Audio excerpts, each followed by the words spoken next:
नाथांचं चरित्र ये तसे चरित्र केले नारायणे. छत्रपती शिवाजी महाराज बालपण चरित्र आहे.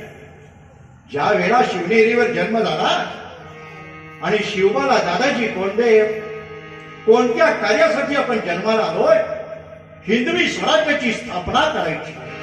शिवबा चल पुण्याला आण. शिवबाला पुण्याला आणलं. जिजाऊ आलेले आहेत, आऊसाहेब आल्या, शिवबा आला आणि दादाजी कोणते पुणे फिरून दाखवत आहे. बगही पुण्यभूमी शिवराया, बगही पुण्यभूमी शिवराया.